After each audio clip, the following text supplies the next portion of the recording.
সাল্লি আলা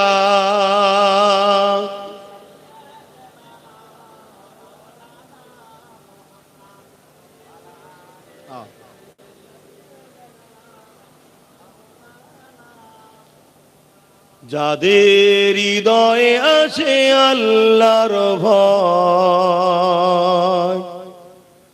তারা কখনো নবী ভুলে যায় না। আল্লাহর প্রেম ছাড়া এই দুনিয়ায় কারো কাছে কোনো কিছু চাই না।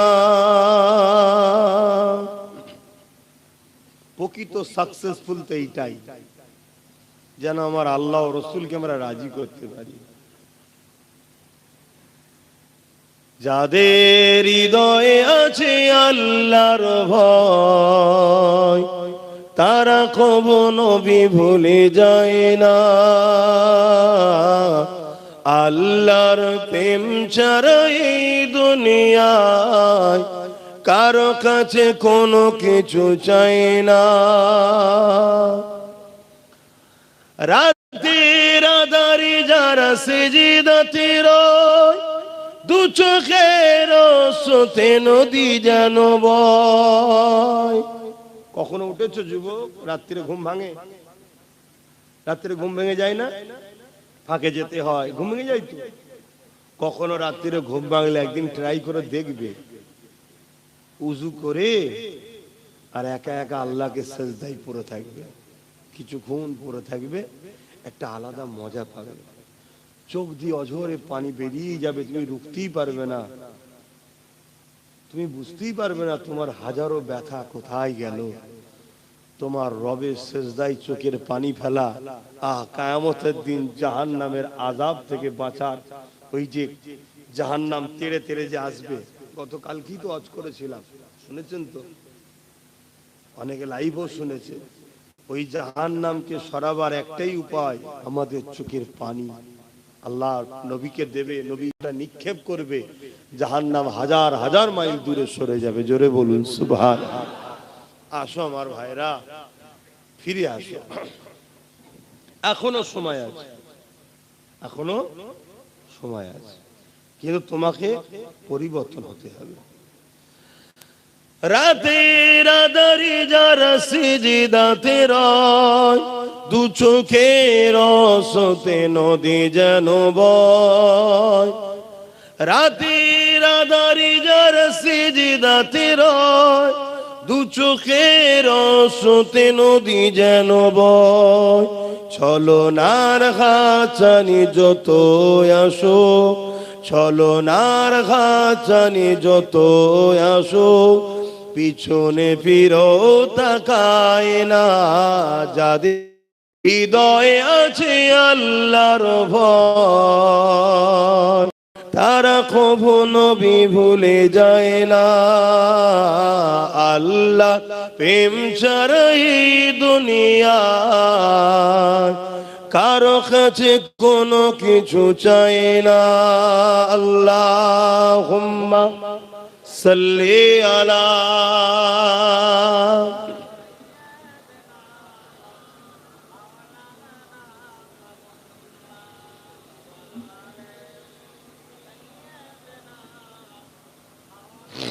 এই ভাই, তুমি ওখানে কি করছো? কিছুদিন আগে দেখলে তো এক প্যাটিসালাকে মেরেছে। আমরা মারা ধর্মের লোক নয়, মারতে বলবো না। জানি তুমি গরিব মানুষ, কাজ নেই, খেটে খাচ্ছ, কিন্তু আমার মাইন্ডটা তোমার দিকে চলে যাচ্ছে। তুমি পিছন দিকে যাও ভাই, পেটের জ্বালায় এসেছো জানি, কিন্তু পিছনে কারবার করো। শুনছেন তো? হ্যাঁ, কেন আমার মাইন্ডটা ওই দিকে চলে যাচ্ছে। আর এটাও একটা আদবের খেলাফ হবে। আমি কিছু কথা বলবো, কেউ ওর দিকে ব্যস্ত থাকবে, কথাটা না শুনে ইসলামের গুনাহগার হবে। কিন্তু গরিব মানুষ, আমার ওর পেটের তো লাথি মারলে হবে না, কোথা পাবে? তবুও তো চুরি না করে, নেতাদের মতো চোর না হয়ে ও কমসম বাদাম বিক্রি করে খাচ্ছে। এই জায়গায় যাক ভালো, সে যেই হোক, যে ধর্মের হোক, আমার দেখার দরকার নেই।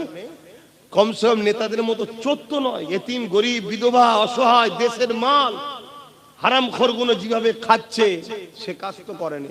কিন্তু আমি অনুরোধ করব ভাই আপনি একটু সাইডে সাইডে করেন, তাহলে আমার মাইন্ডটাও ঠিক থাকবে। তো যাই হোক ভাইয়েরা আমার, কি কথা বলছিলাম বলবেন তো? হ্যাঁ, আমাদের অনেকবার অনেক জায়গায় আমাদের ছেলেদের ব্যবসা করতে যাওয়ার জন্য মেরে দিয়েছে। তোমাদের এই দত্তপুকুরে মনে আছে কোন এক মেলাতে ক্লাবের মধ্যে ঢুকে গলায় দড়ি দিয়ে মেরে দিয়েছে? তোমরা হয়তো অনেকে ভুলে গেছিলে, আজকে বললাম বলে মনে পড়লো। ঠিক করে বলো, স্মরণ ছিল কি? কিন্তু আমি ভুলিনি,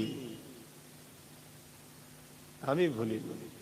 আর এই সব কিছুর জন্য দোষী আমার কম, অন্য কাউকে আমি দোষ দেবো না, অন্য কাউকে দোষ দেবো না। চোরের কাজ চুরি করবে, ডাকাতের কাজ ডাকাতি করবে, বাড়িওয়ালা যদি দোষ না করে চোর ডাকাত চুরি করতে পারে না। আমরা দোষ করেছি, ঘরের দরজা খুলে শুয়েছি, আর ঘরে মাল আছে কানে কানে সবাইকে শুনিয়েছি। ওই পুকুরে যে বলেছে বুবু জানিস তোর ভাবি তোর দাদা আজকে আমাকে 5 ভরির একটা হাড় দিয়েছে, ওইটা চলে গেল একদম পুরো দ্রুত খবর। তাহলে চোর তো আসবেই, তাহলে দোষ আমরা করছি। ঠিক তেমনই রাজনীতির ক্ষেত্রেও দোষ আমরা করেছি, তাই আজকে আমরা চারিদিকে খুন হচ্ছি, মার খাচ্ছি। আমি ছোট্ট একটা কথা বলে আবার ওইদিকে চলে যাচ্ছি। এমন একটা প্ল্যান তৈরি করা হচ্ছে, সাপ দেখলে আমরা কি করি? জোরে বলো, কেন মারে? কেন মারে? আমরা তো হাঁস মুরগি দেখলে তো মারি না, সাপ দেখলেই মারি কেন? তাহলে ছোটবেলা থেকে আমাদের মেন্টালিটিতে ছোটবেলা থেকে ট্রেনিং দেওয়া হচ্ছে, বাপ মা প্রতিবেশী সবাই, কি সাপ বিষাক্ত জিনিস, ক্ষতিকারের জিনিস, মেরে ফেলতে হয়। আর মুরগি হাঁস মারার জিনিস নয়, ছোটবেলাতে ট্রেনিং। তোমরা জানো কি জানো না, তোমাদের পিছনে হাজারো স্কুলে হাজারো জায়গায় একটা সমাজ ট্রেনিং দিচ্ছে, মুসলমান হলো সাপের থেকেও বিষাক্ত। যেমন সাপ দেখলে মেরে ফেলতে হয়, ছোট্ট ছোট্ট বাচ্চাদেরকে এখন থেকে ট্রেনিং দেওয়া হয়েছে। তারা আজকে অনেক বড় হয়ে গেছে, এখনো ট্রেনিং চলছে, মুসলমান দেখলে মেরে দাও। তোমাদের তো হুঁশ নাই ভাই, তোমাদের তো খেয়ালই নাই। সমাজে ট্রেনিং দেওয়া হচ্ছে, মুসলিম মেয়েদেরকে রেপ করলে পাপ হয় না, পুণ্য হয়। মুসলিম মেয়েদেরকে তুলে নিয়ে আসো, চাকরি দেওয়া হবে। গল্প বলছি না, আমাকে সব ভিডিও আছে। কিন্তু তোমাদের তো হুঁশ নাই, তোমাদের একটাই খেয়াল, আমার চোর নেতা আর 5 বছর কি করে থাকবে, এর জন্য নিজের কমকে খুন করতে হয় কর, ঘর ভাঙতে হয় ভাঙ, যা করতে হয় কর, তাতে আমি জাহান্নামে যাই তাও ভালো, আমার নেতা যেন 5 বছর বেঁচে থাকে। এই করে 79 বছর আমার কম করছে না, করে না বল? 79 বছর ধরে এই কাজেই লেগে আছে আমার কম, কখনো একে কখনো ওকে কখনো একে, এই করে বেড়াচ্ছে। একবারও ভাবলো না কমসে কম আমার বাচ্চার কি হবে, আমার নতুন প্রজন্মের কি হবে। আরে আমি ইসলামের যদি উপকার করতে নাও পারি, আমার ইসলামের ক্ষতি যেন না হয়ে যায়, এটাও তো ভাবা দায়িত্ব আছে না? না, কিন্তু আজ একটু হলেও যুবকরা জাগেছে, তাই তো নাকি? কিন্তু আমার তো ভয় হচ্ছে তোমাদেরকে আবার নতুন করে বিভিন্ন প্ল্যানে কিনে লিয়া হবে না তো? আবার তোমাদের মাইন্ডকে ডাইভ করে না তো? কেন এখন এআই এর সময়, ভিডিও এডিট করার সময়, গলার ভয়েস চেঞ্জ করার সময় আব্বাস সিদ্দিকীকে নিয়ে নানা রকম চক্রান্ত করা চলছে না, চলে না? তারপরে আবার এমনও হতে পারে কালকে, শুনছেন, কালকে আমার থেকে তোমাকে সরাবে বলে আবার নতুন কোন মুসলমানদের মাসিয়াকে দিয়ে দল খুলিয়ে দিতে পারে, যে 10 জন আছে 5 জন 5 জন করে দে, সেও মরবে আমিও মরবো, 10 জন এক জায়গায় হলে বেঁচে যেতাম। এর মতো প্ল্যান পরিকল্পনা হতে পারে না? পারে না? এই সব কিছু চিন্তা করে আমি ঘুরে বেড়াই, এই সব চিন্তা করি ঘর দিন রাত ধরে। আমি একটা বাহ্যিক দেখছেন সুস্থ, কিন্তু মেন্টালি খুব চাপে আছি, শুধু তোমাদের চেষ্টা, বাঁচাবার চেষ্টা। কখনো কখনো ভাবি আমার মতো পাগল কে আছে, নিজের বাচ্চা নিজের পরিবারের কথা ভাবি না, নিজের বাচ্চার সঙ্গে পরিবারের সঙ্গে সময় দেওয়ার সময় পাই না, এদেরকে বাঁচাবার জন্য ভাবি। আর যখন হজ করি এদের মধ্যে থেকে অনেকে বসে বসে হাসে, মজা লাগে, কি করে না করে ভাবি। এরপরও মনে হয় যে কমসে কম এরা যদি নাও ভাবে, চেষ্টা করি। ওই যে বসে আছে, ওই যে তোর ছেলে, তাই তো, ওইগুলোর জন্য যদি কিছু করে যেতে পারি, এখন থেকে চেষ্টা করছি। দেখো দেখো ফাইসাল্লাহ আল্লাহর হাতে, আমার তো কাজ চেষ্টা করা, তুমিও চেষ্টা করো। আসেন যে আলোচনা করছিলাম, কি আলোচনা করতে গিয়ে আজান হয়ে গেল জানো?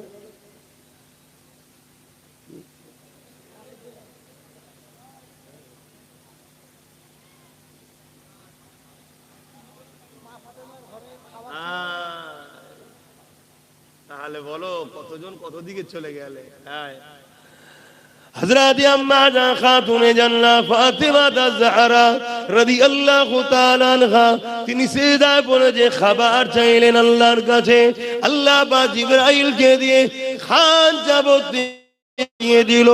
এখানে প্রশ্ন হলো এই জায়গায়, আরে দোলজানে সুলতান নবী মুহাম্মদ রাসূলুল্লাহ, তিনিও 3 দিন খাননে পেটে 3টে পাথর বেঁধে রেখেছে, উম্মত উম্মত উম্মত উম্মত করে কেঁদে কাটাচ্ছে, উম্মতের নাজাতের জন্য কাঁদতেছে।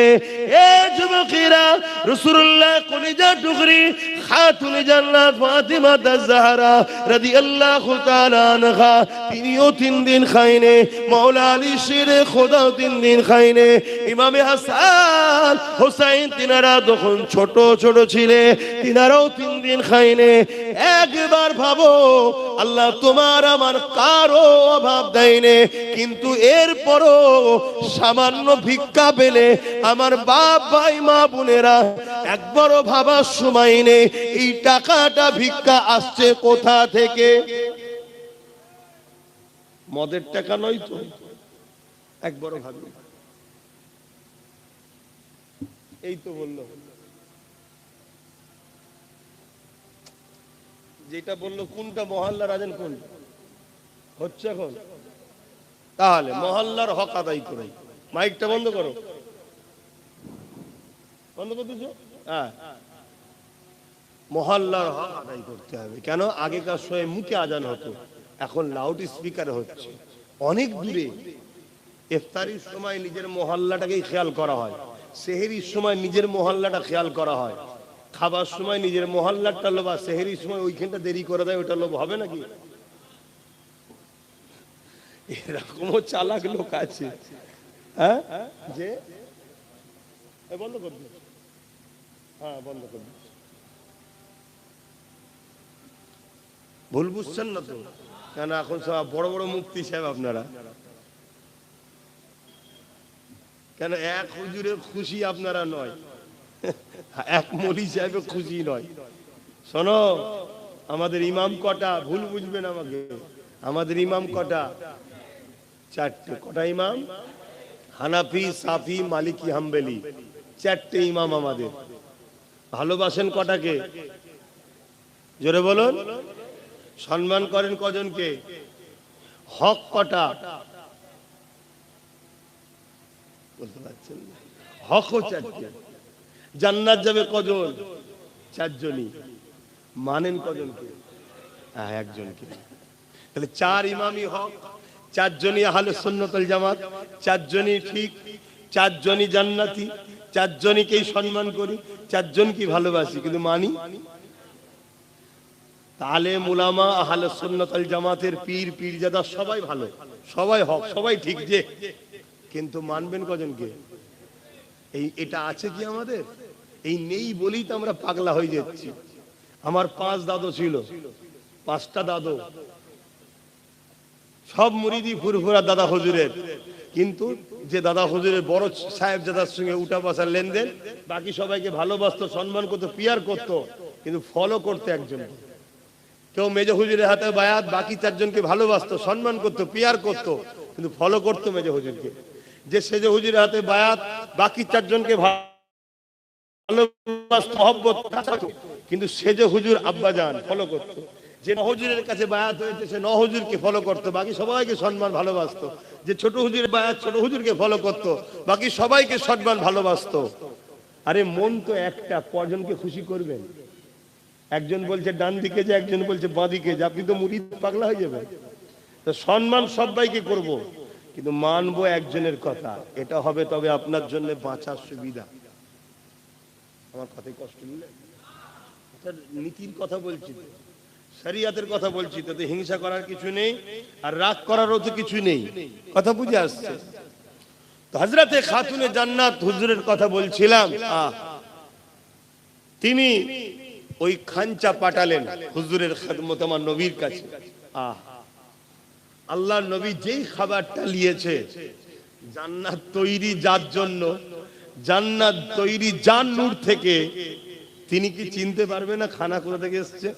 যেই খানাটা নিয়েছে, আবার খানা থালে, খাবারটা পাল্টা হোক যাই হোক, খাদ্যটা থালে রেখে দিয়ে ভেতরে এসেছে, ফাতেমা খাবার পেলে কোথা থেকে? চোখ ভরা পানি, আব্বা আমার ঘরে কিছু নাই, আল্লাহর কাছে হাত তুলেছি, আল্লাহ পাঠিয়েছে। জোরে বলুন সুবহানাল্লাহ। আমাদের বাড়ির কেউ বিপদে পড়লে আল্লাহর কাছে হাত তুললে আল্লাহ সাথ দেয়? বলবেন তো? 5 বছর 10 বছরও দোয়া করছে, হচ্ছে কেন? হযরতে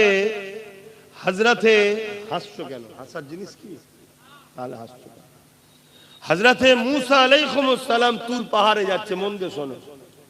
যাবার সময় পাহাড়ের নিচে একটা লোকের সঙ্গে দেখা হয়েছে, যে খুব কাঁদাকাটি করছে। মুসা নবীকে দেখে মুসা নবীর কাছে অনুরোধ করছে, হুজুর আমি দীর্ঘ 40 বছর ধরে আল্লাহর কাছে একটা দোয়ার জন্য কাঁদছি, আমার দোয়া কবুল হচ্ছে না। কত বছর? 40 বছর। হুজুর আপনি যান একটু আল্লাহকে যে বলেন।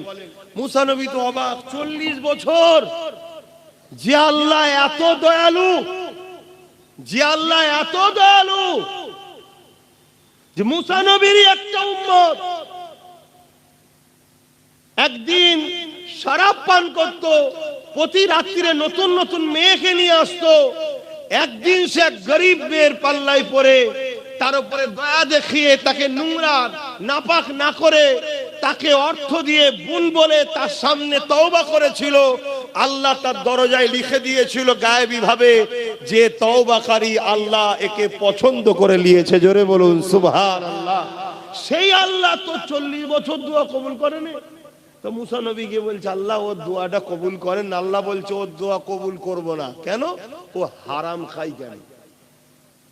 কি খায়? তাহলে হারাম খেলে দোয়া কবুল? আল্লাহ মাফ করেন আমাদের। কি যে হচ্ছে জেনে অজেনে আল্লাহই জানে। অনেকে অজানাতেও তো খেলছে। এই যে বিস্কুট বাজার থেকে কিনে খাচ্ছি, ওর মধ্যে কি দিয়ে রেখেছেন কে জানে। একদিন সোশ্যাল মিডিয়ায় দেখলাম চায়ের সাথে গোবর মিশাচ্ছে। আমি সেই দিন থেকে চা খাওয়া ছেড়ে দিয়েছি। কথা বুঝে? আরো কত কি করছে। আমাদেরকে শেষ করার জন্য কিভাবে উঠে পড়ে লেগেছে। সেই জায়গায় আমরা কি একটু ভাবছি যে কিভাবে বাঁচবো? কমসে কম ডেলি তো তওবা করো, ডেলি তো আল্লাহর কাছে পানাহ চাও। কমসে কম ইচ্ছা করে ভুল যেন না হয়, ইচ্ছা করে যেন হারাম না খাওয়া হয়। এটা বাস্তব কথা বলছি। অনেক সময় অনেক পার্টির পক্ষ থেকে পিকনিক দেওয়া হয়, ফ্রিতে খাওয়ানো হচ্ছে। খোঁজ নিয়ে দেখেছো কিসের পয়সা? জবাই করে না, ঝটকা দিয়া না, কাটা খোঁজ রেখেছো? তুমি আমি তো গিয়ে বসে গেলাম। ভাবো আমার সোনার ভাইয়েরা, কি ক্ষতি করছি তো নাকি? যে এই হুজুরের পাল্লায় পড়লে শুকিয়ে মরতে হবে, খাওয়াই হবে না। আমি ওটা বলছি, শখ যাচ্ছে 5টা বন্ধু মিলে 200 করে টাকা এক জায়গায় দিয়ে 1000 টাকা দিয়ে মুরগি কিনে নিয়ে এসে মালতা নিজেরা জবাই করে একসাথে ফিস্টি করে পিকনিক করে খেলো না, কে মানা করেছে? কিন্তু ওই জায়গায় গান বাজালে হবে না, গান বাজালেই হারাম হয়ে যাবে। হযরতে ফাতেমা হুজুরের সংসারের খবর শোনো তাহলে কেমন হলো। এমনি তারা জান্নাতি নারীদের সর্দার হয়নি।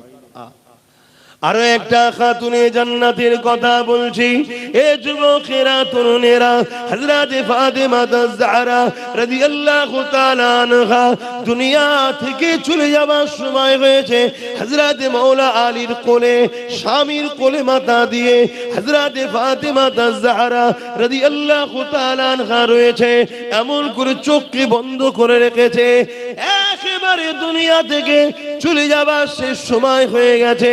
হযরতে মাওলা আলী কাঁদে, স্ত্রীর মাথাতে হাত বুলাতে লাগে, খাতুনে জান্নাতকে বলতে লাগে, এই ফাতেমা, জীবনে কোনোদিন আমার কাছে কোনো বাইনা তুমি করলে না, জীবনে কোনোদিন আমার কাছে কোনো জিনিস তুমি চাইলে না, কোনো জিনিস চাইলে। যে হালে স্বামী রেখেছে, স্বামী তো রাখে না, রেখেছে কে? স্বামী তো ওসিলা, সেইটাতেই রাজি। তা হযরতে মাওলা আলী বলছে, আজকে জীবনের একটা আশা, তুমি একটা কিছু আমার কাছে চাও, কখনো তো চাইলে না, একটা কিছু চাও। হযরতে ফাতেমা হুজুর চোখ খুললেন, মুচকে এসে বলছেন, আমার প্রাণের স্বামী, আমি গাওয়া দিচ্ছি, আপনি হলেন শ্রেষ্ঠ পুরুষ, আমি আপনার উপরে রাজি আছি। জোরে বলুন সুবহানাল্লাহ। আল্লাহ নবী বলছে, ওই স্বামীটাই হলো শ্রেষ্ঠ পুরুষ যাকে তার স্বামী সার্টিফিকেট দেয়, আমি আপনার উপরে রাজি আছি। শুনছেন তো? খাতুনে জান্নাত বলছে এই অবস্থা, আমি আপনার উপরে রাজি আছি, আপনি কেন তো মন খারাপ করছেন? তারপরও মাওলা আলী বলছে, ফাতেমা, এটা আমার জীবনের একটা শখ, তুমি আমার কাছে একটা কিছু চাও। কোন দিন কোন বাইনা করেন স্বামীর কাছে, যখন যেটা এনে দিয়েছে আলহামদুলিল্লাহ। শুনছেন কি শিক্ষা দিয়েছে রসুল তিনার কন্যাকে? আর আমার বাপ গুনা, আপনারা আপনার কন্যাকে কি শিক্ষা দিয়ে জামাই বাড়ি পাঠান? জামাই বইয়ের টেনশনে রাস্তায় অ্যাক্সিডেন্ট করে মারা যাচ্ছে, হাজার হাজার যুবক মরে যাচ্ছে পরিবারের টেনশনে, পুরুষদের হায়াত কমে যাচ্ছে, স্বামীর হায়াত কমে যাচ্ছে নারীদের অত্যাচারে। মানসিক টেনশন হলো সব থেকে বড় টেনশন। এই টেনশনের কারণে স্বামীর পুরুষরা আগে মারা যাচ্ছে, হায়াত কমে যাচ্ছে। এর জন্য কিয়ামতের দিনে বাপেদের ঘরে আল্লাহ ধরবে। কিয়ামতের দিন কি ট্রেনিং দিয়েছে মেয়েকে? আমার কথা খারাপ লিখছেন না তো বাপ জানেরা? আমাদের প্রবাদ বাক্য একটা সমাজে আছে, কি পুরুষরা এই নারী কন্যা সন্তান, পুত্র সন্তানের থেকে বাপকে বেশি ভালোবাসে। কি আছে না নাই? আর সত্য কথা, পুত্র থেকে বাপকে মেয়ে সন্তান বেশি ভালোবাসে, সত্য কথা, মিথ্যা বলছি না। কিন্তু অপরদিকে এটা খেয়াল করে দেখেছেন, 100-র মধ্যে 95টা বাপ যদি জাহান্নামে যায়, কন্যার জন্য যাবে। এটা খেয়াল করে দেখেছেন? কারণ আজকালকার কন্যাগুলো যেভাবে পার্কে ঘুরছে, যেভাবে সেলফি তুলছে, যেভাবে ফেসবুকে ছবি ছাড়ছে, যেভাবে ড্রেস করছে, এই সব জবাব বাপকে দিতে হবে। শুনছেন তো? তাহলে যেমন কন্যা বাপকে বেশি ভালোবাসে, আর বাপ যদি 100-র মধ্যে 95টা বাপ জাহান্নামে যায়, তার জন্য দোষী কে? কন্যা। তাই কন্যা যদি সত্যিই বাপকে ভালোবাসে, তাহলে কন্যা বাপের ইজ্জত কেলে কখনো খেলা করতে পারে না। আজকে আমার বোনেরা অন্য নারীদের সঙ্গে পাল্লা দিতে শুরু করেছে, আমার বোনেরা অন্যদের সঙ্গে তাল মিলাচ্ছে। কিন্তু আমার বোনেরা জানে না, অন্য ঘরের সন্তানেরা তার মাকে বৃদ্ধাশ্রমে রাখে। এ বোন, তাদের সঙ্গে যদি পাল্লা দাও, তোমার বেটাও তোমাকে বৃদ্ধাশ্রমে রাখবে, ভালো লাগবে তো? তাহলে তুমি খাতুনে জান্নাতকে ফলো করো, তোমার বাচ্চাকে হাসান হোসাইনকে চিনাও, তাহলে তোমার বাচ্চা তোমার পা ধরে সারা জীবন পড়ে থাকবে, বৃদ্ধাশ্রমে রাখবে না। আজকে তুমি নিজের সৌন্দর্যকে দেখাবার জন্য সেলফি তুলে আপডেট করে দিলে, কাল তোমার পেটের বাচ্চাটা যদি আলেম হয় আর দুনিয়ায় যেই ফতোয়া দিতে যাবে আর অমনি বলবে এই বলি সাহেব ফতোয়া রাখ, দেখ তোর মা দেখ কি করছে, তাহলে তোমার বাচ্চাটার মাথায় হাত হবে না? একটু ভেবে ভেবে মা বোনেরা পা ফেলো। এই বলার অধিকার আছে তো নাকি? না মনে মনে সব রাগ করছে যে এই হুজুরের আর সাথ দেবো না, সাথ না দিলে আমি জাহান্নামে চলে যাবো নাকি? দুনিয়া আসল জায়গা নয়। লড়াই করতে আল্লাহ বলেছে করছি, সে লড়াই ধর্ম নিয়েও হচ্ছে, সমাজনীতি নিয়েও হচ্ছে, রাষ্ট্রনীতি নিয়েও হচ্ছে, সব বিষয়ে লড়াই করার ইসলাম হুকুম দিয়েছে না দেয় না? করছি। ফাইসাল্লাহ চিন্তা করি না, ফাইসাল্লাহ ওপরে হয় জমিনে হয় না। ফেরাউনকে বাদশা কে বানিয়েছিল? নমরুদকে কে বানিয়েছিল? আজকে আমাদের ফেরাউন গুলোকে কে জিতাচ্ছে? এর দুটো কারণ, মোমেনের ইমানের টেস্ট হবে আর জালিম মুনাফিক মুসলমানকে শেষ করা হবে। আজকে জালিমরা যদি মোমেন মুসলমানকে মেরে ফেলে, এই মোমেন মুসলমানদের অসুবিধা আছে?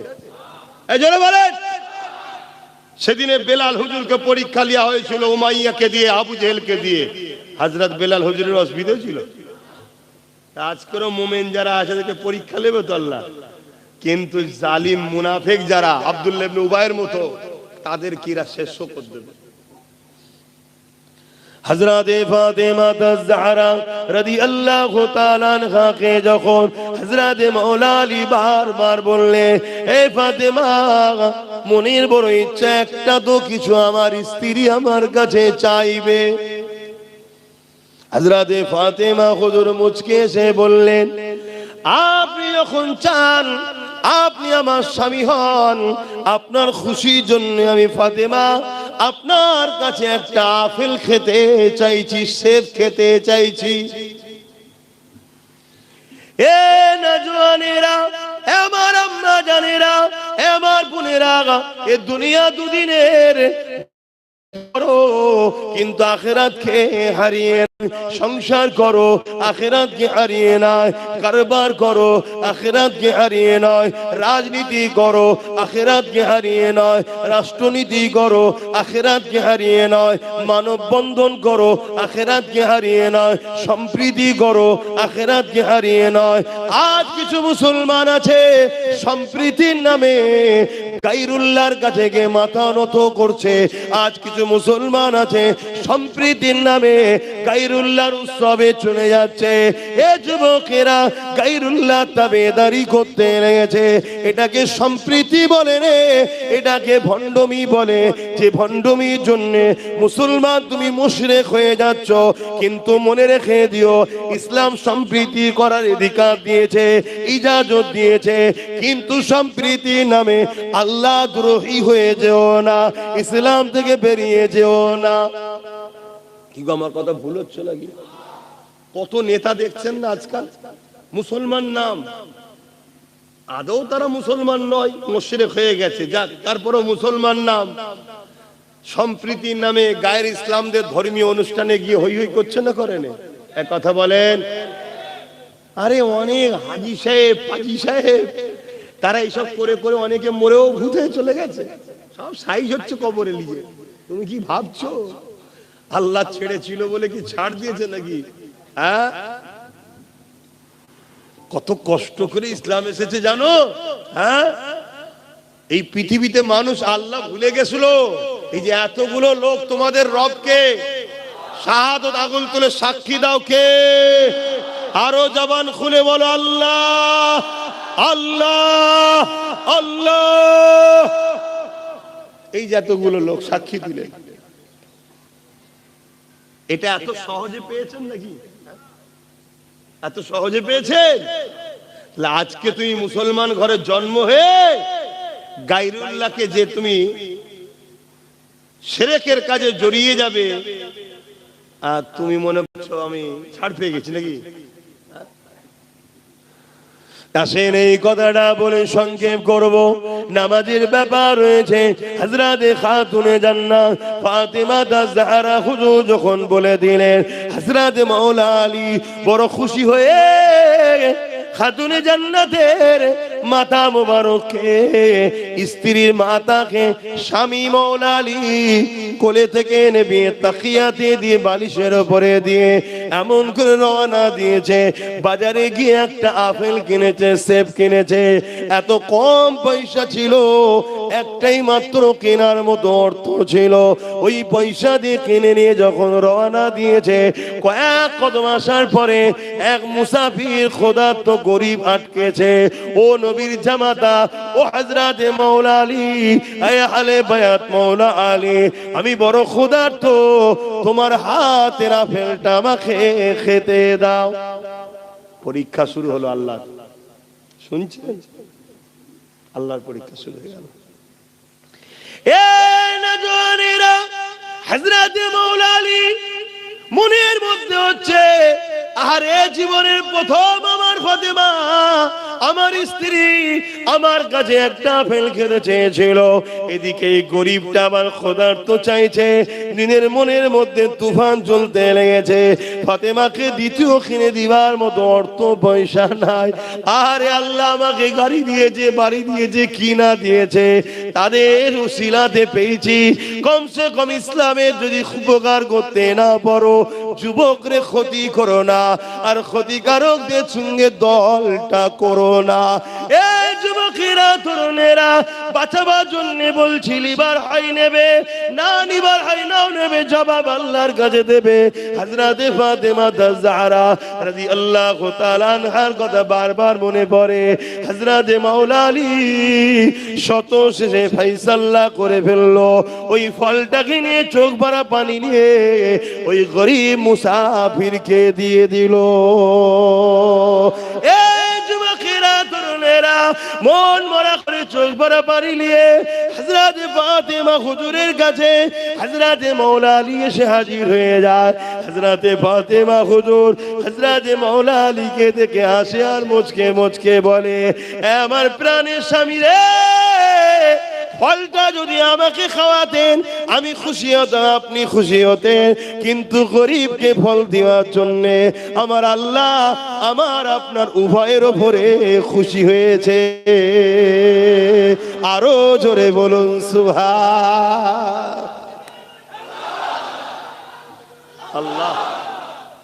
সেই নবীর উম্মত আমরা কখনো গরিবকে লুটতে পারি না, আর গরিবকে লুটবে মুসলমান থাকতে পারে না। এটা ভাবো, আমরা সেই জাতি, জীবনের একটা বার স্ত্রী চেয়েছে একটা ফল খাওয়াতে, তার ফলটা লিও গরিবকে দিয়া জাতি আমরা। সেই জাতি আজকে গরিব এতিমের মাল যারা লোটে তাদের সঙ্গে দল করে কি করে? তাহলে আমাদেরকে কত খারাপ করে দেওয়া হয়েছে, কত ধ্বংস করে দেওয়া হয়েছে। এই জায়গা থেকে বাঁচাবার চেষ্টা আব্বাস সিদ্দিকী করছে। বলো আমি ভুল করছি? আজ আমি যে স্বপ্নটা দেখেছি, এই স্বপ্ন যদি 20 বছর আগে কেউ দেখতো, একদিন হয়তো আমরা গরিবদের সেবা করার জন্য ক্ষমতার জায়গাতে পৌঁছে যেতাম। কিন্তু যাই হোক, দেরি হলো। 5টা বছর কেটেছে, আরো 15টা বছর লাগবে। আমরা গরিব, দুঃখী, অসহায়, বিধবা, দেশ ও দেশবাসী, মুসলিম হিন্দু সবার জন্য আল্লাহর সৃষ্টির মুখে হাসি ফুটাবার জন্য মুহাম্মদ রাসূলের গোলাম হিসাবে একদিকে যেমন দ্বীনের হেফাজত করব, অপর দিকে আল্লাহর সৃষ্টিকে হেফাজত করার জন্য আমরা এই সংগ্রাম, এই লড়াই আমরা চালিয়ে যাব। কোনোভাবে পিছপা হব না। তাতে যদি জীবন লাগে জীবন দেব, মাল লাগে মাল দেব। এই লড়াইয়ে কারা রাজি আছেন এগিয়ে যেতে হাত তুলে দেখান। নারে তাকবীর, নারে তাকবীর, লব্বাইক ইয়া রাসূলুল্লাহ, লব্বাইক ইয়া হাবিবাল্লাহ, নারে তাকবীর। পিছপা হয়ে যাবেন না। বাধা হাজারো আছে, হাজারো পরীক্ষা হবে। আমার ইমাম হোসেন পাক, আমাদের ইমাম তো নাকি, আমার হোসেন পাক অনেক অফার পেয়েছিল, অনেক লোভ লালসার দিক দিয়ে তাকে দেখা হয়েছিল, অনেক অফার দেওয়া হয়েছিল, অনেক কিছু বলা হয়েছিল। তিনি জান দিয়াকে পছন্দ করেছে, জালিমের সঙ্গে হাত মিলানোকে পছন্দ করেনি। এই গতকালকেও বলেছি, আজও বলছি, অন্যায় দেখলে হাত দিয়ে রুখার নাম ইসলাম। হাত দিয়ে রুখতে না পারো, মুখ দিয়ে প্রতিবাদ করো অন্যায়ের বিরুদ্ধে, এর নাম ঈমান। আর যদি প্রতিবাদ করতে না পারো, অন্তর থেকে ঘৃণা করে দূরে সরে যাও। তা না করে অন্যায়কে কেউ যদি ভোট দেয় শক্তিশালী করার জন্য, তার মধ্যে ঈমান থাকতে,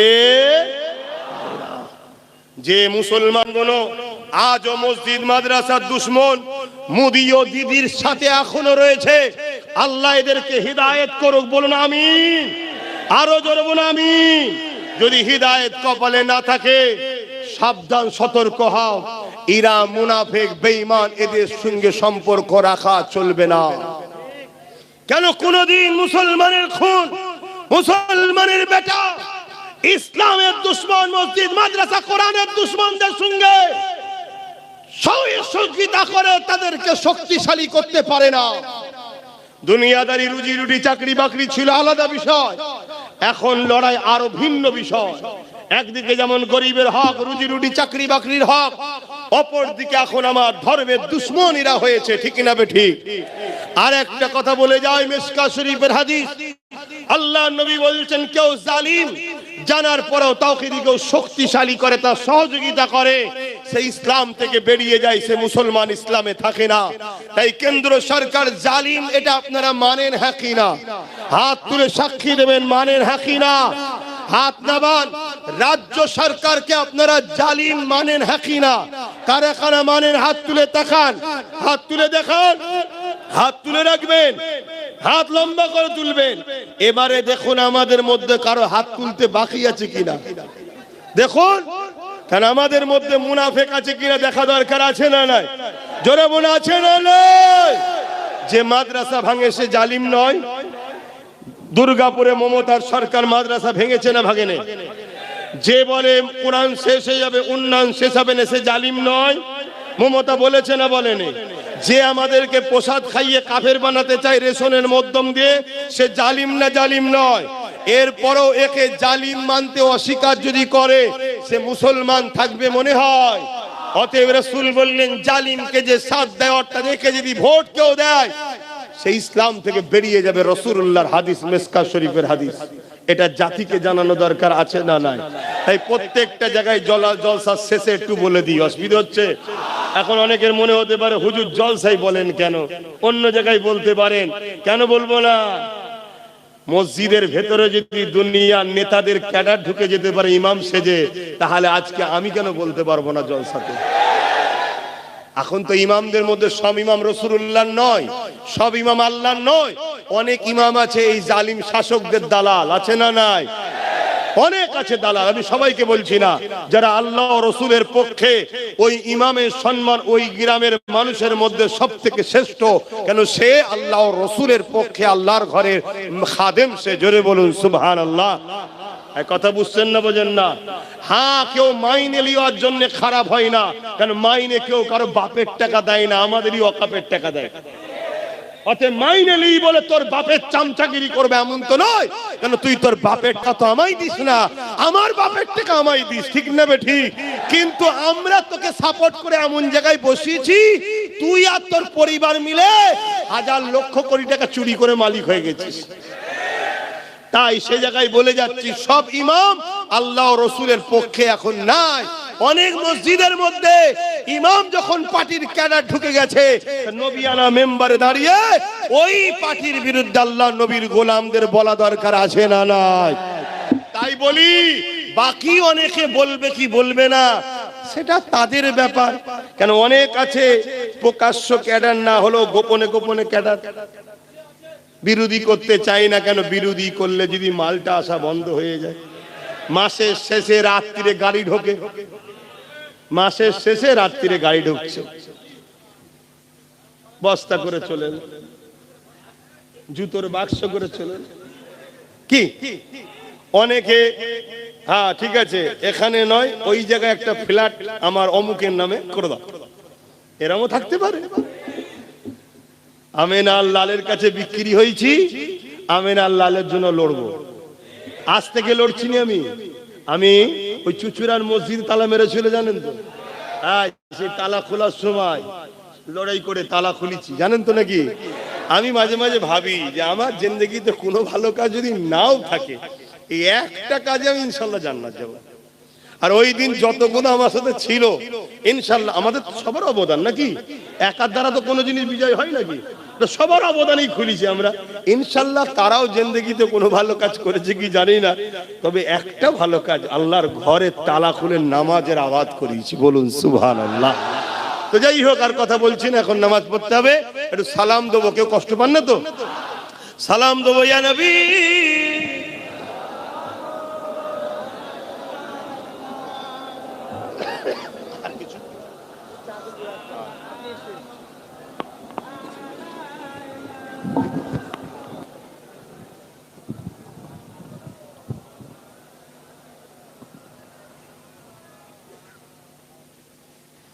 আমি প্রত্যেকটা জায়গায় গেলেই একটু ওয়াকাব নিয়ে বা এই ওয়াকাবের দুশ্মনদের নিয়ে একটু হলেও বলি, এটা কি অপরাধ করছি নাকি? আমার তো মনে হয় জুম্মার দিন থেকে শুরু করে প্রতিটা জায়গায় সবার একটু একটু করে হলেও বলা দরকার। কেন, বাবরিকে ভুলে গেছিলাম বলেই কিন্তু ভাঙার সাহস পেয়েছিল। আজকে ওয়াকাবকে যদি আমরা আন্দোলন করা ভুলে যাই, প্রচার ভুলে যাই, একদিন কিন্তু এটাকেও শেষ করে দেবে। যতদিন আমাদের মধ্যে চর্চা থাকবে, আইন হয়ে গেলেও তাদের কিন্তু মিটাবার সাহস, আর যেদিন চর্চা বন্ধ হয়ে যাবে, ভুলে যাবে, সেদিনই কিন্তু সাহসটা নেবে। কথা বুঝে আসছে? তাই আমি চেষ্টা করি, শুধু আমি নয়, আরো অনেকেই দেখেছি করে, তবে সবাই করা দরকার। তবেই তো বুঝে যাবে কে ওয়াকাফের পক্ষে, কে আল্লাহ রসুলের পক্ষে, আর কে জালিম ইসলাম বিদ্বেষীদের পক্ষে, এটা বুঝে যাবে। ঠিক তো নাকি? অনেক মোল্লা মৌলী সাহেব বেরিয়েছিল, বাপ রে বাপ, সব বড় বড় সংগঠন, এখন সব কোথায়? তারা উমরাই গেছে, হ্যাঁ, কোথায়? মুনাফিক চেনো, যদি না চেনো আগামী দিন এদেরকেই বাজারে নামানো হবে, এরাই তোমাদের কাছে আসবে, ইস্যুটা নেবে কিন্তু ধর্মেরই, নিয়ে এমন ভাবে তোমাকে ঘোরাবে, ঘুরিয়ে নিয়ে গিয়ে সেই বাঘের কোলে নিয়ে ফেলবে। সেটা কথা বলেছি, শুনেছ হয়তো অনেকে। সিংহ বনের পশু, রাজা বুড়ো হয়ে গেছে, বনের পশু রাজা বুড়ো হয়ে গেছে, এখানে বুড়ো বুড়ি দুজনই হয়ে গেছে। কথা বুঝছেন তো নাকি? তাই ও তো স্বীকার করতে পারছে না, আর তা কি করবে? শিয়ালকে বলেছে, তুই দেখ, শিয়ালের বড় বুদ্ধি, পণ্ডিত শিয়াল, পণ্ডিত বুদ্ধি করে গেছে গেছে হরিণ বলছে, না আছি খেটে খুটে খাই, এই ঠিক আছে, আমার রাজা হবার দরকার নেই।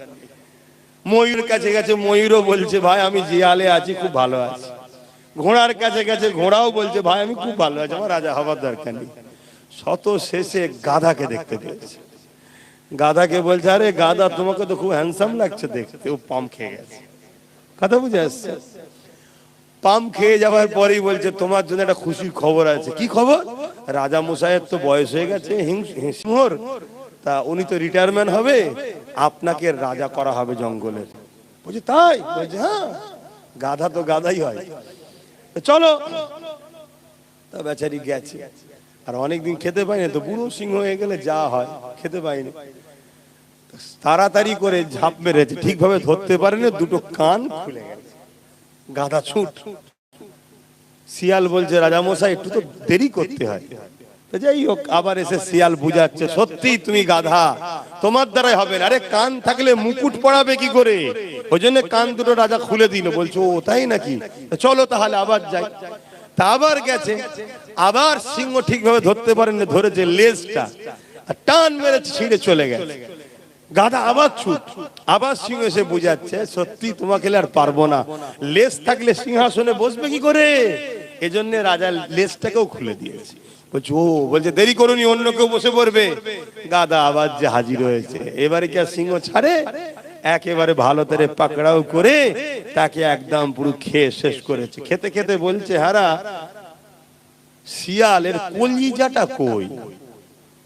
তখন শিয়াল বলছে, স্যার যদি কলিজা থাকতো তাহলে এর নাম কি আর গাধা হতো, আর না বারবার আসতো?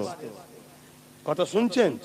এখানে কলিজা বলতে ঈমান, আর এখানে গাধা বলতে ওই সকল মুসলমান যাদের কলিজা নেই অর্থাৎ ঈমান নেই। ওই মুসলমান বারবার ঠকলো, ঈমানদার মুসলমান কিন্তু আগামী দিন আর ঠকবে না। ঠিক তো নাকি? হ্যাঁ।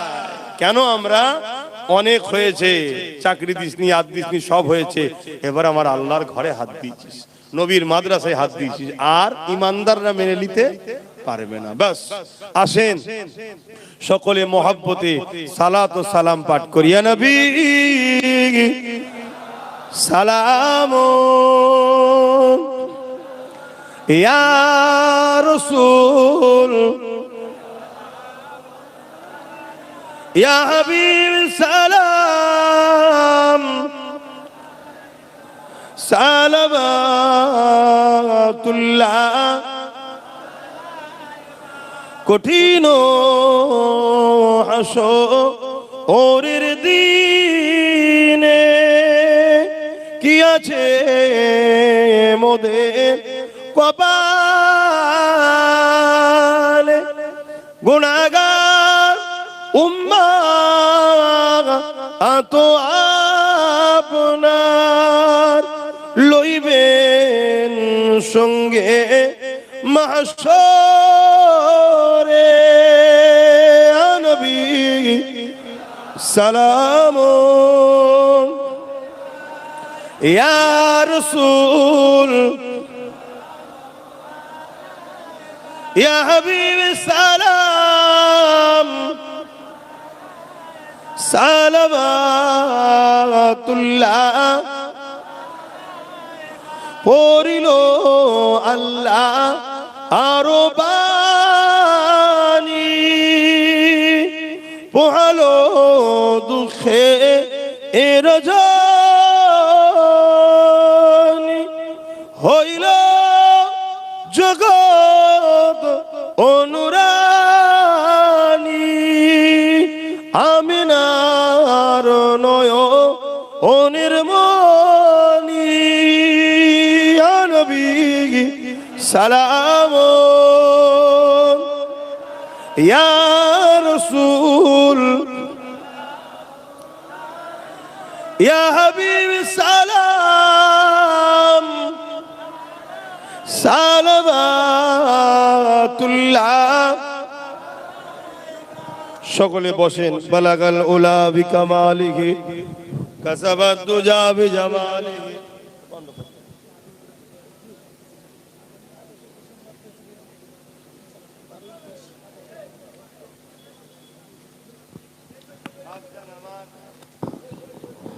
ভাইরা শুনছেন,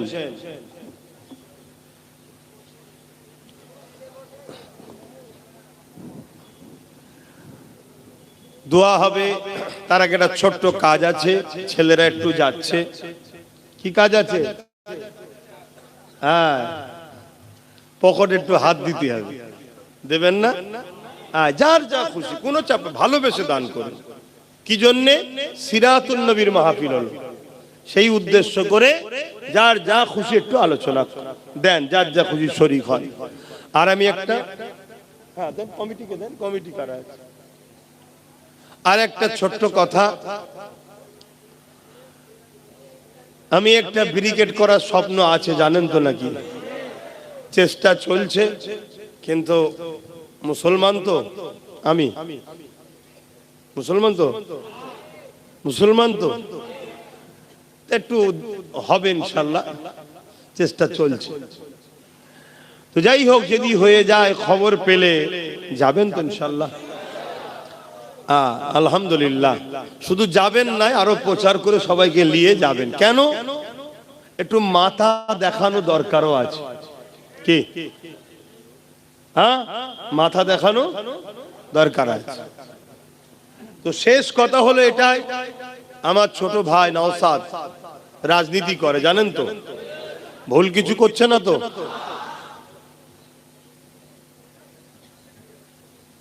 আমি একটু সাক্ষী চাইছি, আমার ভাই কি ভুল করছে? হাত তুলে বলুন কারা বলছেন না। আমার ভাইয়ের যদি কোন রকম কিছু কাজ করতে গিয়ে ও তো আর ধর্ম প্রচার করছে না, ও তো রাষ্ট্রবাসীর সেবা করছে। ওর কাছে হিন্দু মুসলিম দলিত আদিবাসী সাঁওতাল বাগদি সমস্ত গরিবদের দেখতে হবে, তাই তো নাকি? যদি কোনো জিনিস আপনাদের বুঝতে অসুবিধে হয় বা কেউ যদি কিছু সমালোচনা করে, আমি প্রতি জুম্মার দিন থাকি জানেন তো, ডাইরেক্ট গিয়ে আমার বলবেন, কিন্তু মনে রাখবেন আল্লাহ নবী বলেছেন কোরাইশের নেতৃত্ব মানো। যখন নেতৃত্ব দিচ্ছে তার সাথ দেওয়া দরকার আছে না না? আমার ভালোবাসার বাপ মার কাছে জিজ্ঞেস করছি, সাথ দেওয়া দরকার আছে না না? আমার আব্বা আম্মা ভাইয়েরা বোনেরা, আপনাদের কাছে এতটুকু আমার আশা, ছেলে হয়ে বাপকে বলতে পারি তো, ভাই হয়ে ভাইকে বলতে পারি তো, ছেলে হয়ে মাকে বলতে পারি তো, ছেলে হয়ে বোনকে বলতে পারি তো, আপনারা আমার ভাইয়ের সাথ দেবেন, আমার কথা রাখবেন? একটু সাক্ষী দেন আরো একবার, হাত লম্বা করে তোলেন। এবারে দেখুন আমার ভালোবাসার লোক ছাড়া অন্য কেউ ভেতরে আছে কি? একটু হাত তোলেন লম্বা করে, হাত তুলে রাখেন। আলহামদুলিল্লাহ। কেন এটা বললাম? যে ভাই তুই যখন পছন্দ করিস না, তুই তোর টেলে থাক না ভাই, কি তুই কেন মুনাফিকি করতে আমাদের মধ্যে ঢুকিস? এই মুনাফিক গুলো চিনা দরকার আছে না নাই? হ্যাঁ, না চিনলে অসুবিধা আছে রে বাবা। কাতার ভাগ করতে হবে। দলে মুনাফিক ঢুকলে বিরাট বড় ক্ষতি, তুমি জানো না? বিরাট বড় ক্ষতি। ইসলামের যুগে যুগে সবথেকে বড় ক্ষতি করেছে মুনাফিক মুসলমান। প্রকাশ্য দুশমনরা ক্ষতি করতে পারেনি, মুনাফিক মুসলমানরা করেছে। আর তোমরা যতটা না ভালোবাসো তার থেকে বেশি ভালো মা বোনেরা বাসে। কেন? তাদের ভাই তাদের সন্তানের মতো, আর মায়ের জাতের মন তো এমনি নরম হয়, তাই তো নাকি? হ্যাঁ, আশা করছি তারাও আলহামদুলিল্লাহ আমাদের সাথে আছে। কথা বুঝে আসছে? এখন আপনারা একটাই প্র্যাকটিস করুন শুধু, সেই প্র্যাকটিস হচ্ছে চোর ধরা প্র্যাকটিস, চুরি না হয়ে যায়। কেন? গতবারে অনেক চুরি হয়ে গেছিল ভাই, কথা বুঝে আসছে? এই চোর ধরা প্র্যাকটিসটা করুন। আর চোরকে বাইরে থেকে আসবে না, চোর কিন্তু হুবাহুব আমাদের মতনই দেখতে, এই মুনাফিক মুসলমানদের মধ্যেই আছে। কথা মাথায় ঢুকছে তো? কারণ এই লড়াই আপনার ওই বাচ্চাটা মাথা তুলে বাঁচবে কিনা সেই লড়াই একটু মাথায় রেখে দিও। আমি পীরের ঘরের আওলাদ, আরো 50 জনের মতো আমি বাবারা করে আমি চলে যেতে পারতাম, কিন্তু আমি এটা করি না। কথা বুঝে আসছে? কেন? আমি চাই আল্লাহ, আমি তাদেরকে খারাপ বলছি না, নাউজুবিল্লাহ, ভুল বুঝবেন না। একটা স্কুলে অঙ্ক আছে, ভূগোল আছে, ইংলিশ আছে, হিস্ট্রি, অনেক কিছু সাবজেক্ট আছে। তো এক এক শিক্ষক এক একটা পড়ায়, তো বাকিরা সব একটা একটা পড়াচ্ছে, সবাই সবার জায়গায় ভালো, কাউকে আমি খারাপ বলছি না। কিন্তু আমি চাই আপনারা দুনিয়া ও আখিরাতের যাতে কল্যাণ পান। শুধু আখিরাতে কেন, রব্বানা আতিনা ফিদ দুনিয়া হাসানাতুন ওয়া ফিল আখিরাতি হাসানা, দুনিয়া ও আখিরাতের কল্যাণ যাতে পান, তার জন্য আমি আপনাদেরকে একটু বুঝাই। এতে আপনারা কষ্ট পান না তো? যাই হোক, আমি সংক্ষেপ করব। আপনারা যা যা খুশি শরীক হয়েছেন, এখন দোয়া হবে। দোয়া বাদ যে যার এলাকার মসজিদে নামাজ পড়বেন। আমার ভাইদের বলছি, নামাজ ছেড়ে দিও না, নামাজ ছেড়ে দিও না। আল্লাহকে সেজদা দাও, আল্লাহকে রুকু দাও। যে মাথা আল্লাহর কাছে সেজদায় পড়ে, ওই মাথা আল্লাহ অন্য কারো কাছে নত হতে দেবে না। দাও আমার ভাইরা, তোমার গ্রামের ইমামের কাছে, মৌলী সাহেবের কাছে বসে দোয়া দরুদ শেখো। এখন কিছু যদি না জানো, শুধু সুবহানাল্লাহ সুবহানাল্লাহ সুবহানাল্লাহ দিয়ে পড়ো, ইমামের পিছনে ইক্তেদা করে পড়ো। এখন শেষ আর একটা কথা বলবো, মন দিয়ে শুনবেন। দাদা হুজুর আমার একা না, আপনাদের সবার। কারা কারা ভালোবাসেন একটু হাত তুলে দেন। দাদা হুজুর অনেক কষ্ট করে কিন্তু এই বাংলা ইসলাম প্রচার করেছে। বাংলা ইসলাম ছিল না, জানো তো নাকি? অনেক কষ্ট করেছে। সেই সিলসিলাটাকেও কিন্তু এখন রাজনীতির নেতারা মিটাতে চাইছে। কেন বলেন তো? কেন? দাদা হুজুরের আওলাদরা জুলুম করলেই তার বিরুদ্ধে কথা বলে, ঠিক না বেটি? তাই চাইছে মুরিদগুলোকে দাদা হুজুরের থেকে সরিয়ে অন্যদিকে সরিয়ে দাও, যারা কমসে কম আমাদের বিরোধী করবে না। এমনও দল আছে দেখবেন এসব অন্যায় করলে বিরোধী করে না, আছে না? নাই। এই সিলসিলাটাকে ক্ষতি করতে চাইছে।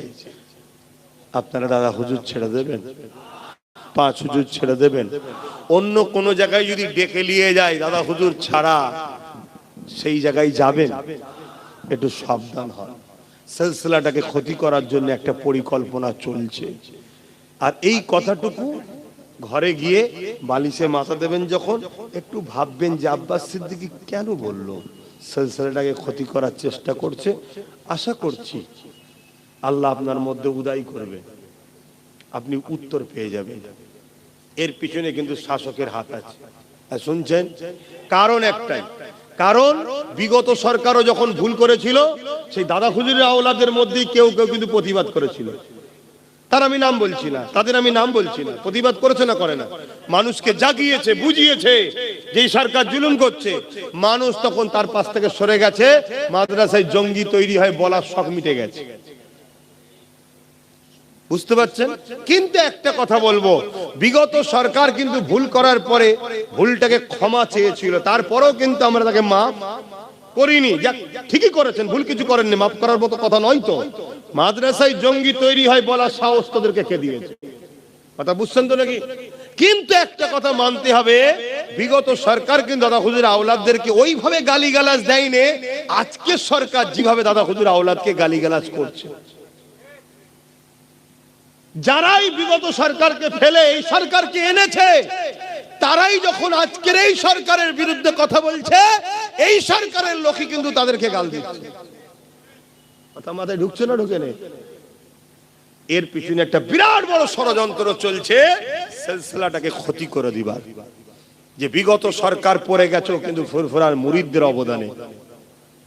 অতএব দরবার থেকে যদি জুলুম হয়, প্রতিবাদ যুগে যুগে দাদা হুজুর আওলাদরাই করে, শুনছেন তো নাকি? এই জন্য চাইছে এই দরবারটা কি শেষ করে দাও, না থাকবে দরবার, না থাকবে দরবারের অনুসারী, তাহলে আমরা হাজারো জুলুম করব, আমাদের বিরুদ্ধে যতই পীর সাহেব চিল্লাক, পীরজাদা চিল্লাক, মুরিদ তো কেউ শুনবে না। এই পরিকল্পনা একটা চলছে। তাহলে বলুন, জুলুমের বিরুদ্ধে বলা কি বন্ধ করে দিতে হবে? প্রত্যেকটা নবী জালিমের পক্ষে ছিল না বিরুদ্ধে ছিল? আওয়াজ দিয়ে বলুন, নবীরা জালিমের সাথ দিয়েছে না বিরুদ্ধে ছিল? জোরে বলুন। হযরত ইমামে আযম আবু হানিফা জালিম শাসকের বিরোধী করার জন্য জেল খেটেছে। ইমাম মালিক জালিম শাসকের বিরোধী করার জন্য জেল খেটেছে। আমার দাদা হুজুর জালিম শাসকের পক্ষে ছিল না বিরুদ্ধে ছিল? ব্রিটিশের পক্ষে ছিল না বিরুদ্ধে ছিল? তার আওলাদরা জালিম শাসকের পক্ষে থাকতে পারে? জোরে বলে। যখন তুমি বলেছিলে ভালো কাজ করবে, তখন তোমার সাথ সবাই দিয়েছে। 10,000 মাদ্রাসা হবে, ফুরফুরায় রেল হবে,